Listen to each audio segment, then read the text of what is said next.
ॐ भद्रं कर्णेभिः शृणुयाम देवाः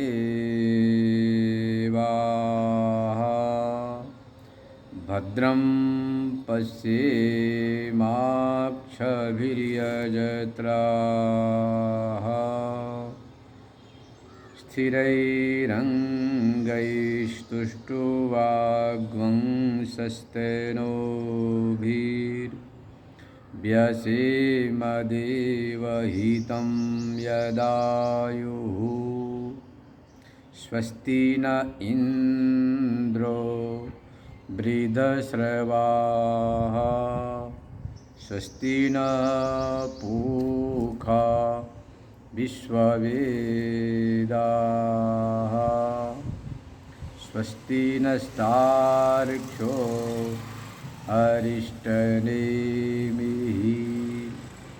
स्वस्ति नो बृहस्पतिर्दधातु। ॐ शान्ति शान्ति शान्तिः। पतित पावनी कलुष भंगिनी माँ गंगा के तट पर समस्थित श्री विद्यालोक निवास हरिद्वार से आप नित्य स्वाध्याय प्रवचन श्रवण कर रहे हैं और ब्रह्म सूत्र के प्रथम अध्याय के प्रथम पाद का आनंदमयाधिकरण श्रवण कर रहे हैं। इसमें से पूर्व पक्ष और वृत्ति कार्य मत को श्रवण कर रहे हैं। आइए विचार करते हैं कि आनंदमय का अर्थ परमात्मा है या जीव। पूर्व पक्ष कहता है आनंदमय विकारार्थक होने से जीव लेना चाहिए, क्योंकि ब्रह्म अविकारी है, उसका विकार हो नहीं सकता। सिद्धांती कहेगा, सिद्धांती मतलब वृत्तिकार एकदेशी अद्वैत एकदेशी जो वृत्तिकार हैं उनका मत से सिद्धांत रूप से हम वो कहते नहीं, यहाँ आनंदमय में मय प्रति प्राचुर्य अधिक अर्थ में है, इसलिए परमात्मा लेना जो आनंद प्राय है। ये विवाद चल रहा। मुख्य सिद्धांत जो शंकर सिद्धांत तो आगे आएगा। नत्नो नित्यं वृद्धसरादिभ्य इति सूत्रेण वृद्ध शब्दार्थ विकारायोः अर्थयोः मयट प्रत्ययो विधीयते। नित्यम वृद्धसरादिभ्य इस पाणिनीय सूत्र के द्वारा वृद्ध शब्द से विकार अवयव अर्थ में मयट प्रत्यय विधान किया जाता है।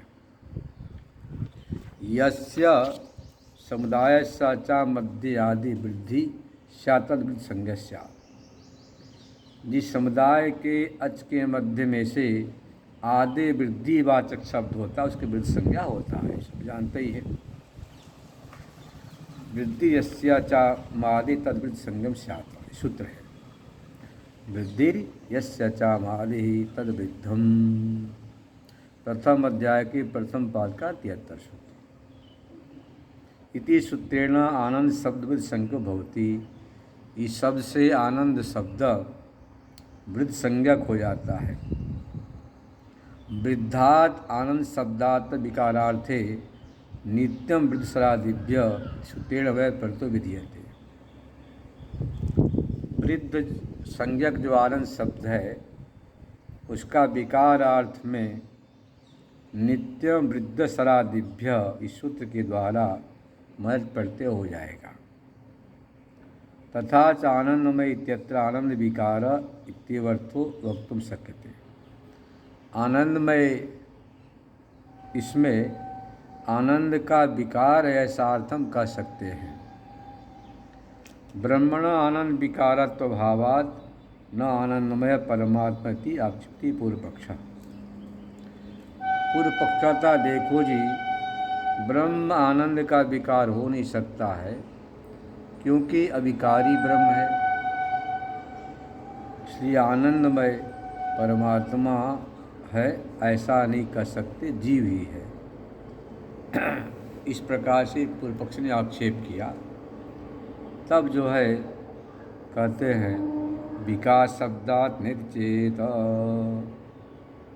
विकार शब्द से मतलब मयट प्रत्यय जो हुआ है आनंदमय में, विकारार्थक को जीव लेना चाहिए। नेति मतलब परमात्मा नहीं है। तब कहते न प्राचुर्यात, ऐसी बात नहीं है।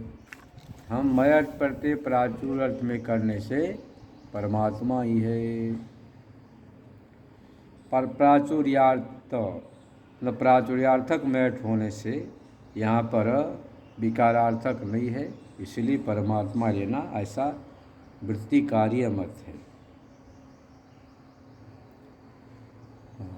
प्राचुर्यार्थक मयट प्रत्यय संभवात न विकारार्थक।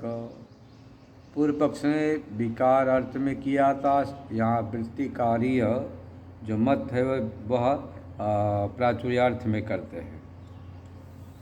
तथा ही जैसे कि मयर्डवै तयोर्भाषा वक्षा वक्षा दानयो, मयर्डवै एतयोर्भाषायाम् अवक्षा छादनयो ईशुद से नित्यम विद सलादिभ्य इत्यत्र भाषायाम, भाषा में होता है इस सूत्र के द्वारा। विकार अवयव अर्थयो मयट प्रत्यय भाषा विशेषत्वेन। विकार अवयव अर्थ में मयट प्रत्यय भाषा मतलब लोक व्यवहार में होता है। छंदसी मतलब वेद में, यहाँ वेद का विषय है, जो आनंद में वेद है। विकारार्थ में संभव है, खंडन कर दिया। भाई विकारार्थ में लोक व्यवहार में तो हो जाएगा, पर यहाँ पर आनंदमय में, आनंदमय शब्द वैदिक होने से वेद में प्राचुर्यार्थक होता है, विकारार्थक में संभव नहीं है। अब समझा रहे हैं। यस्य पर्णमय जोहुर्भवति इत्यादौ तो द्वैत छंदसी इति सूत्रेण वेदे द्वैत्सक प्रातिपदिकात् विकारार्थ मयट प्रतिविधानात् पर्णमयीत्यत्र विकारार्थक में प्रत्यय उपपद्यते। अब कहते जिसका पर्णमय जुहू होता है, पलाश के पत्ते का जुहू जो बनाते हैं, यहाँ पर द्वैत छंदसी शुद्ध से वेद में द्वैत प्रातिपदिका होने से विकारार्थ में मयट प्रतिविधान है। पर्णमयी इत्यत्र विकारार्थक में प्रत्यय हो जाता है। पर इस प्रसंग में प्रकृते तो आनंद पद से द्वैतकत्वभावेन दो अच वाला भाव है। यहाँ पर न विकारार्थक मयट प्रत्यय, विकारार्थक मयट प्रत्यय हो ही नहीं सकता है। आनंदमय इत्यत्र तत्प्रकृति वचने मयट सूत्र है। तत्प्रकृति वचने मयट इति सूत्र भी प्राचुर्यार्थक मयट प्रत्यय, यहाँ पर प्राचुर्यार्थक मयट प्रत्यय है। तस्मात् आनंद प्रचुरत्वम प्रचुरानंदत्वम परमात्मे संभवती इति परमात्मे आनंदमय। इसलिए यहाँ पर तत्प्रकृति वचने मयट होने से आनंद प्रायः प्रचुर आनंद रूपी परमात्मा ही है, न कि जीवात्मा। देखो जो पूर्व पक्षी ने मयट विकारार्थ में किया था वह भाषा में होता है, लोक व्यवहार में, और यहाँ पर वैदिक शब्द होने से आनंदमय में तत्प्रकृति वचने मयट से मयट प्रत्यय होगा। यह प्राचुर अर्थ में हुआ, इसीलिए आनंद प्राय परमात्मा ही है। दूसरी बात यश पर्णमय जो होती में वहाँ पर हुआ है, तो वहाँ द्वैत दो अच होने से हो गया, पर यहाँ पर दो अच से ज़्यादा आनंद, ज़्यादा दो अच से, इसलिए उससे मयट नहीं होगा। यहाँ किससे होगा? तत्प्रकृति वचने मयट से, तत्प्रकृति वचने मयट से मयट होगा। ये फर्क पड़ गया। मयट प्राचुर्यार्थकत्वे हेतुअंतरम प्रदर्शयति। यहाँ पर जो मयट प्रत्यय है प्राचुर्यार्थक है, इसमें दूसरा हेतु भी कारण भी दिखला रहे हैं। तद हेतु व्यपदेशाच्च, तद हेतु व्यपदेशाच्च। तस्य प्रकृतस्य आनंदमय स हेतु विपदेशात। तस्य काल तत्प्रकार के तस्य उस प्रकृत आनंदमय का हेतु दिखला रहे हैं। प्रकृति हेतु शब्दों भाव प्रधान, प्रकृति में हेतु शब्द भाव प्रधान है। इस एव ही आनंदयाति इति जीवानंद प्रति हेतुत्वाभिधाना, यही सबको आनंदित करता है। यहाँ पर जीवानंद के प्रति हेतुत्व का कथन किया गया है। ऐसे ही एव प्रकृत आनंदमय अन्यान जीवन आनंदयाति, आनंदयाति तीर्थ, ये जो प्रकृत आनंदमय है परमात्मा सभी जीवों को आनंदित करता है, इस अर्थ में है। मतलब आनंद के हेतु रूप से दिखलाया गया है। जो स्वयं अनानंद दूसरे को आनंदित क्या करेगा, इसलिए यहाँ पर वह परमात्मा ही है। आनंद याति दर एक छांदस है, दीर्घ हुआ है, छांदस प्रयोग है आनंद याति में। ब्रह्मण अप्रचुर आनंदत्व न अन्यान आनंदयेत इति प्रचोदयमवेत। ब्रह्म यदि अप्रचुर आनंद होगा, प्रचुर आनंद नहीं होगा, दूसरे को आनंदित नहीं कर पाएगा। अथवा सूत्र हेतु शब्द से था सूत्रार्थ कर्तव्य स्वीकृत्य, सूत्र जो हेतु शब्द है यथा सूत्रार्थ स्वीकार करके आनंदमय हेतु यस्य जीवानंद से स तदहेतु, जीवानंद का हेतु है तदहेतु आनंदमय कारणक जीवानंद से, आनंदमय का जो कारण है जीवानंद है, इससे भी आनंद याति तीव्र देशा प्रधान तो मनाता, ये सबको आनंदित करता है, आनंद का हेतु है। तो ये ही आनंद याति में जो कथन किया गया है प्राचुर्यार्थक मैट है। मंत्र ब्राह्मणयो ऐकार्थ्यादपि आनंदमय परमात्मा विति प्रतिभायति। मंत्र ब्राह्मण दोनों एक अर्थ को बताते, इसलिए आनंद में यहाँ पर परमात्मा ही है ऐसा बता रहे। मंत्र वर्णिकमेव च गीयते, मंत्र वर्णिकम एव सत्यम ज्ञानानंतम ब्रह्म इति। मंत्र वर्ण प्रतिपाद्यम परम ब्रह्मेव अन्योन्तर आत्मा आनंदमय इति ब्राह्मण वाक्य गीयते प्रतिपाद्यते। कत सत्यम ज्ञानमानंतम ब्रह्म, इसमें जो कहा गया है अन्य अंतरात्मा आनंदमय है, इसमें मंत्र के द्वारा भी उसी को बतलाया गया है। सत्यमानंतम ब्रह्म अन्यो अंतर आत्मा आनंदमय, उससे सूक्ष्म है, आत्मा आनंदमय आनंद प्राय है। ईतश्च असंभवादपि आनंदमयो न जीवेति, इससे भी असंभव आनंद में जीव नहीं है। नितरोनुपत्ति है, दूसरा हो ही नहीं सकता है। इतरा परमात्मा अन्य जीवन आनंदमय, परमात्मा से अन्य जीव आनंदमय नहीं हो सकता है। कुतः अनुपत्ति है, जीव में संभव नहीं है। इतर मतलब परमात्मा में जीव में न संभव नहीं है, उपत्ति न होने से। आनंदमय अधिकृत श्रूयते सो अकामयत भौषम प्रजायेय स तप तप्यत स तपस्तत्वा जब सर्वम अशीयत, सब कुछ यह बनाया। इदम किंच इत्यादि शरीरादि उत्पत्ति प्राक सृष्टि विषयक संकल्प सुर कार्य सर्ग च परब्रह्मण न तन उपयते। तस्मा जीव न आनंद प्रतिपाद्य, से जीव आनंद पद प्रतिपाद्य हो ही नहीं सकता है। जीवानंदमयो जीव आनंदमयो भेद प्रतिपादक श्रुत्या जीवस आनंदमय प्रतिपाद्यत्वभावा निरूपयति। जीव और आनंदमय दोनों भेद का प्रतिकथन किया गया है, इसलिए जीव आनंदमय पद प्रतिपाद हो ही नहीं सकता है। भेद व्यपदेशाच, भेद पूर्वक कथन किया गया है। भेदेन व्यपदेश, भेद व्यपदेश, भेदपूर्वक कहा गया है कि जीव को आनंद देता है परमात्मा। जीवा आनंदमयो भेदम व्यपदेशाच, आनंदमय के अधिकार में कहा गया है रसो वै सह, रस मतलब आनंद रूप है। समवाय लब्ध्वानंदी भवती, रस को आनंद को परमात्मा को प्राप्त करके आनंदी भवती आनंद स्वरूप होता है। इस प्रकार जीव और आनंदमय का भेदाधिष्ठान रूप से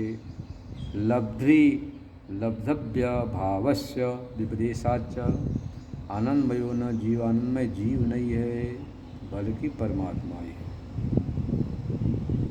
ननु प्रधानी कथनचित मन ब्राह्मण प्रतिपादित वस्तु दीक्षांत करते, किसी ने बीच में कहा भाई ऐसा है, जीव भी न हो ब्रह्म भी न हो, प्रधान को मान लिया जाए। तब कहते भैया प्रधान में संभव नहीं है। कामाच नानुमानापेक्षा, कामाच मतलब कामना होने से, स्वकाम दोषम प्रजाय, प्रधान में कामना बन नहीं सकता है, अनुमान भी नहीं कर सकते हैं। यह बातें इच्छाधिकरण में बता दिया गया है। इसलिए आनंद तो साक्षात परमात्मा ही है, जीव नहीं हो सकता है। पूर्व पक्षी ने कहा था कि आनंदमय से जीवात्मा लेना, पर जीवात्मा को ले नहीं सकता, आनंदमय परमात्मा ही है। अस्मिन् सचो योगम शास्त्री, ये भी शुद्ध कहता है उस आनंदमय परमात्मा में ही जो जीव प्रतिबुद्ध मतलब कि अज्ञान निद्रा से जग चुका है, कामना से वासना से राग द्वेष से जो ऊपर उठ चुका है, ऐसा जीव प्रबुद्ध जो प्रतिबुद्ध जीव है उस परमात्मा को आनंद को उपलब्ध होता है, ऐसा शास्त्रों में बताया गया है। तद योगम शास्त्री मतलब कि उस जीवात्मा का परमात्मा से मिलन के विषय को बतलाया गया है। मुक्ति ही तद्भाव पत्य मुक्त हो जाता है। जब जीवात्मा में अविद्या वासना कामना राग द्वेष से वियुक्त मतलब अलग हो जाता है, ये जीवात्मा परमात्मा के अपने स्वरूप में प्रतिष्ठित हो जाता है। इस प्रकार से बताया गया है। और भी कह रहे हैं इच्छत्याधिकरण में का तत्सिद्ध, उस परमात्मा ने इच्छण किया, संकल्प करके पूरे ब्रह्मांड को बनाया। इससे क्या सिद्ध होता है कि परमात्मा ही यहाँ पर आनंदमय से लेना, न कि जीवात्मा लेना। क्योंकि जीवात्मा से अपने आप में परिच्छिन्न है, सीमित है। अंतःकरण के परिधि में जो रहता है उसका नाम जीव है, और जो अंतःकरण के परिधि से ऊपर उठ गया वह है आपका परमात्मा। तो अंतःकरण की उपाधि में यह जो जीवात्मा उलझा हुआ है, अविद्या में वासना में कामना में, इदम में सा इदम में स्याद, यह भी हो जाए यह भी हो जाए। वास्तव में जीव तो समुद्र में एक बुदबुद के समान है, पर अहंकार कर लेता है यह मैं हूँ, यह मेरा है।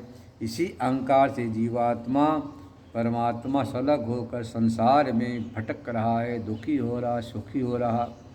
अनुकूलता आए तो सुखी हो गया, प्रतिकूलता आए तो दुखी हो गया।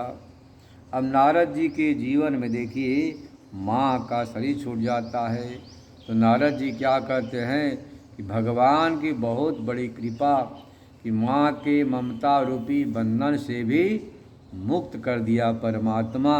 अब तो कहीं भी भगवान की भक्ति करूँगा। सामान्य बालक के माँ का शरीर छूटता तो हाय हाय करता, हाय अब मैं कहाँ जाऊँ, क्या करूँ, मेरी माँ मर गई, अब मैं मर गया, मैं क्या कर सकता हूँ। पर एक ही घटना से नारद जी का चित्त शुद्ध होने से उन्हें क्या अर्थ लगा कि माँ की ममता बिखर गई, अब कहीं परमात्मा की भक्ति कर सकते हैं। तो घटना जैसे भी हो, यदि आपका चित्त शुद्ध है उस घटना से आनंद का अनुभव होगा। चित्त अशुद्ध है तो कितनी अच्छी प्यारी घटना हो, उस घटना में भी आपको दुख का अनुभव होगा। तो जीवात्मा कह रहे कि देखो भाई, अंतःकरण के परिधि, परिधि मतलब सीमा, अंतःकरण के परिधि में उलझा होने से जैसा इसका अंतःकरण करता है कि यह हो जाए वह हो जाए, ऐसा न हो, इसी में उलझा हुआ है। और जो उच्चतम जो जीव होते हैं जिन्होंने अंतःकरण को शुद्ध कर लिया, कैसे शुद्ध किया है? साधन चतुर्थ के द्वारा, मतलब कि विवेक, वैराग्य, मोक्षा, षट संपत्ति का चित्त शुद्ध हो चुका है। ऐसे शुद्ध चित्त वाले साधक अभयम गतम भूत, अभय नाम परमात्मा का है, मौत से छुटकारा पार के अभय परमात्मा को प्राप्त कर लेते हैं। यदा हेव एष एतस्मिन् अदृश्ये अनात्मे अनिरुक्ते अनिलये अभयम प्रतिष्ठा विन्दते। जनक जी महाराज ने कहा था कि देखो भाई, जिस समय जीवात्मा, परमात्मा अदृश्य है मतलब दृष्टि का विषय नहीं है, अनात्म मतलब अनात्मा से रहित है, अनिरुक्त मतलब कि शब्दों से निर्वचन व्याख्यान नहीं कर सकते हैं, अनिलयन मतलब उसका कोई विशेष आश्रय नहीं है, मंदिर मस्जिद गुरुद्वारा चर्च आदि नहीं है, और साधक अपनी उपासना के लिए बना रखा है पर्व अनिलय, निलय बोलते स्थान को, अनिलय परमात्मा है, सर्वत्र व्यापक कण कण में मौजूद आकाश के समान है। अभयम ऐसा सदा अभय प्रतिष्ठा को परमात्मा को प्राप्त कर लेता है। सो अभयम गतो भवति यदा हेव एष तस्मिन् उदनम अंतरम कुरुते तस्य भयम भवति। जरा सा उसमें भेद बुद्धि किया कि यह मैं हूँ, यह मेरा है, जरा से भी द्वैत बुद्धि हो गई, यह मैं हूँ और यह परमात्मा है, इतने मात्र से भेद बुद्धि से परमात्मा से अलग हो जाता है। परिवार में भी जैसे ही भेद बुद्धि हुई परिवार बिखर जाता है। जब तक आत्मीयता है तब तक परिवार में एकता, अखंडता, आनंद का अनुभव होता है। ऐसे यहाँ पर भी यदि आपने जरा सा भी परमात्मा से अपने को भिन्न समझा तो भयम भवति, भय को प्राप्त हो जाता है। तो अभेद एक परमात्मा ही है, यह मात्र औपाधिक भेद है। औपाधिक मतलब उपाधि से, जिस प्रकार से स्वच्छ मणि है, शुद्ध है, स्फटिक है, जरा भी उससे मालिन्य है ही नहीं, उसके सामने रख दिया लाल फूल तो लालिमा की प्रतीति होती है, हरा से हरितिमा की, पीला से पीतिमा की, पर वास्तव में जो स्फटिक है, स्वच्छ है, शुद्ध है, न उसमें लालिमा है, न पीतिमा है, न हरितिमा है, कुछ भी नहीं रहे। ऐसी जीवात्मा वास्तव में शुद्ध बुद्ध मुक्त सच्चिदानंद स्वरूप, आनंद स्वरूप, आनंद रूप ही है, परंतु अंतःकरण की उपाधि से, घर की उपाधि से, परिवार की उपाधि से, समाज की उपाधि से, तमाम उपाधियों को जीवात्मा खड़ा करके सुखी और दुखी होता है। जिस प्रकार से कहते हैं कि यह जो एक होती है मकड़ी, जिसको लोता कीड़ कहते हैं, तो वह जो मकड़ी है अपने मुख से लार को निकाल करके महल खड़ा करती है। जैसे हम लोग सुंदर महल बनाते, ऐसी मकड़ी भी अपने मुख से लार निकाल कर जाला बुनती है। जाला बुनने के बाद उसमें इतनी ममता मकड़ी का हो जाता है वह निकल नहीं पाती है। मकड़ी सक्षम है, वह चाहे तो काट करके उस जाल से बाहर निकल सकती है, पर मकड़ी को इतनी ममता हो जाता है कि हमने इतना सुंदर परिश्रम से, मेहनत से, इतने दिनों में इतनी सुंदर महल बनाया है, अब इस महल से कैसे निकलूं, ये तो मेरा है, ये टूट जाएगा, फूट जाएगा, बिगड़ जाएगा, इतना मेहनत से हमने इसको बनाया है। ऐसा सोच सोच कर घूट घूट कर ऐसे मकड़ी मर जाती। इसी जीवात्मा चाहे तो अहंता ममता के बंधन को, जाल को, जैसे मकड़ी का जाल वैसे मकड़ी के जाल के समान जाल को छोड़ कर निकल सकता है, एक झटके से निकल सकता है।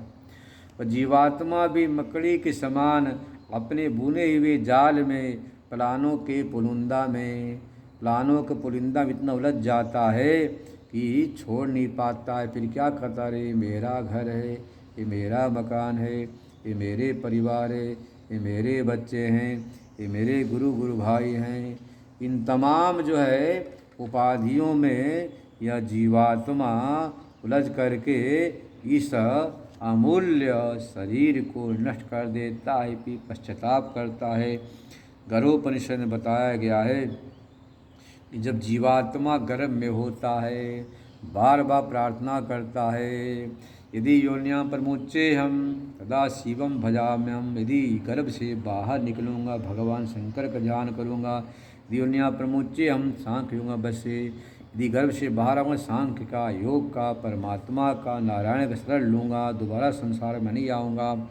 बार बार सारे तमाम देवताओं का कसम खाता है, नारायण का, शिव का, सांख्य का, योग का, ब्रह्म का आश्रय लूँगा बोलता है। जैसे ही यह जीवात्मा गर्भ से बाहर निकलता है, वैष्णवी हवा लगती है, सब भूल जाता है और पुनः कहता है कि यह मैं कहाँ हूँ, क्या हूँ। तो संसारी बोलते तू मेरा भांजा है, भतीजा है, पुत्र है, पौत्र है, शत्रु है, मित्र है, भाई है। तमाम प्रकार के शब्दों को सुनने के बाद अब ज़रा संशय पड़ जाता वास्तव में क्या हूँ। अंत में वह सोचता है कि मैं ब्राह्मण हूँ, क्षत्रिय हूँ, वैश्य हूँ। वर्णों का अभिमान कर लिया, जाति का, देश का, काल का, धन का, कुल का, ये सारे तमाम मिथ्या ईमान हैं। और तमाम इसी को भगवान ने कहा आशा पास पैरबद्धा काम क्रोध परायणा। आशा रूपी पास से अपने गले को बांध लिया, पहले तो संसार से संबंध को जोड़ लिया, उसके परिणाम को धारण किया मैं फलाने का पुत्र हूँ, पौत्र हूँ, भाई हूँ, भांजा हूँ, भतीजा हूँ। इस प्रकार से इन राम नाम के बंधन को बांधा। इसके बाद इसके अनुसार क्रियाकलाप करने लग जाता है कि भाई मेरा यह कर्तव्य है। वास्तव में स्पष्ट कह दिया गया है धर्मम भस्व कृतलोक धर्मम। आत्मदेव जी ने, आत्मदेव जी को उनके पुत्र गोकर्ण ने कहा श्रीमद् भागवत में, हे पिताजी धर्मम भस्व त्यजलोक धर्मान। साफ साफ का धर्मम मतलब परमार्थिक धर्म, भस्व सेवन करो, त्यजलोक धर्मान। लोक धर्म लोक व्यवहार, ये जो परिवार का, समाज का, देश का, काल का, अवस्था का, व्यवस्था का, ये तमाम उपाधियां हैं। इन उपाधिक जो आरोपित जो प्रसंजित जो धर्म है इन सब को त्याग दो, अपने आत्मरूप धर्म का सेवन करो। वही बात यहाँ पर है। यदि जीवात्मा लोक धर्म को पालन करेगा, लोक व्यवहार को चलेगा, इसके पास समय नहीं मिलेगा कि परमात्मा की भक्ति कर सके, भगवान का साधन कर सके। इसीलिए साफ साफ स्पष्ट कर दिया धर्मम भस्व त्रिलोक धर्मान। हे पिताजी आप मात्र एक मोक्ष धर्म का, परमात्मा का चिंतन कीजिए। ये लोक व्यवहार को भूल जाओ कि मेरी ये पत्नी थी धुंधुली, ये मेरा धुंधुकारी पुत्र है, ऐसा किया वैसा क्या, सब भूल जाओ, मात्र परमात्मा के भगवान भजन में लग जाओ। वही बात यहाँ पर है।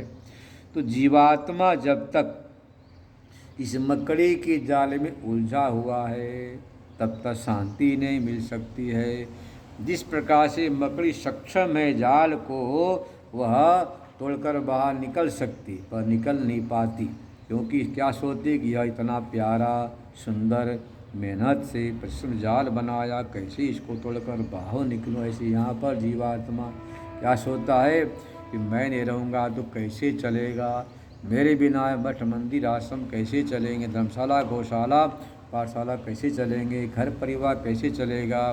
बस इसी अहंकार में जीवात्मा मौत का समझो कि एक तरह से खिलौना बन जाता है, मौत के मुख में चला जाता है। इसे साफ साफ सावधान कर दिया कि भाई देखो एक परमात्मा ही सत्य है, संसार तो व्यवहारिक है, काल्पनिक है, ये कांच के टुकड़े के समान कब बिखर जाए कोई भरोसा नहीं। जैसे कांच का कोई खिलौना होता है, कब चमक जाए, कब टूट जाए, फूट जाए, पता नहीं। ऐसे संसार है, शरीर है, अवस्था है, व्यवस्था है। तो सारे बता रहे देखो आनंद स्वरूप तो साक्षात परमात्मा ही है, जीवात्मा हो नहीं सकता है। जीवात्मा तो इंद्रिय विषय के संयोग से जो जायमान जो क्षणिक जो विषयिक सुख है उसी को आनंद मानकर भटकता रहता है। पर वास्तव में वह आनंद भी अधिष्ठान चैतन्य के आनंद का प्रतिफलन है, यह भी यहाँ बता दिया गया है। जब जीवात्मा अंतर्मुख होता है तो थोड़ी देर के लिए आनंद का प्रतिफलन होने से, अधिष्ठान चैतन्य के आनंद का प्रतिबिंब पड़ने से आनंद की अनुभूति होती, पर वह स्थायी नहीं। जब तक जीवात्मा मूल स्वरूप अधिष्ठान चेतन को नहीं समझ लेता है कि मैं आनंद स्वरूप हूँ, तब तक इस संसार के दुखों से, बंधनों से, राग द्वेष से, अविद्या वासना कामना से छुटकारा मिल नहीं सकता। इसलिए स्पष्ट कर दिया। पूर्व कहता देखो भी आनंदमय का अर्थ यहाँ पर जीव है।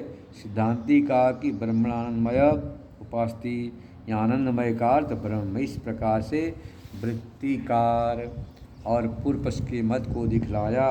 अब कल आपको बताएंगे शुद्ध जो सिद्धांत है। पूर्व पक्ष ने कहा कि आनंदमय का अर्थ जीवात्मा है, आनंद का विकार अर्थ लिया, और सिद्धांति मतलब एक देशी वृत्तिकार्य। उन्होंने कहा कि नहीं, यहाँ पर प्राचुर्य अर्थमय प्रत्यय होने से आनंदमय का अर्थ है परमात्मा। अब सिद्धांत मुख्य आएगा जो शंकर मत है, वो क्या बोलेंगे कि जीवात्मा परमात्मा नहीं, ये आनंदमय तो कोश का नाम है। जैसे अन्नमय, प्राणमय, मनोमय, विज्ञानमय, आनंदमय कोश है, या जीवात्मा नहीं परमात्मा नहीं कोश है। इस कोश का अधिष्ठान जो आनंद स्वरूप है वह ब्रह्म है, जिसको कहा है ब्रह्म पुच्छम प्रतिष्ठा सबसे कह दिया गया। इतना ध्यान रखना। यहाँ पर पूर्व पक्ष और वृत्तिकार अद्वैतिक देशी और तीसरा सिद्धांत अंत में आता है, जो आनंदमय को न परमात्मा न जीवात्मा बल्कि कोश मानता है, पंचकोश। उसका अधिष्ठान जो ब्रह्म पुच्छम प्रतिष्ठा आनंद ब्रह्म है। पुच्छ शब्द का अर्थ यहाँ पर अधिष्ठान किया, प्रतिष्ठा किया। जिस प्रकार से गाय पशुआदि पुच्छ से प्रतिष्ठित होते, ऐसे ही सबका अधिष्ठान वह ब्रह्म है, आनंद है। तो आनंद तो ब्रह्म है, आनंदमय कोश का नाम, ऐसा सिद्धांति बताएगा, जो आज निकल सुनेंगे। ओम पूर्णमदः पूर्णमिदं पूर्णात् पूर्णमुदच्यते पूर्णस्य पूर्णमादाय पूर्णमेवावशिष्यते।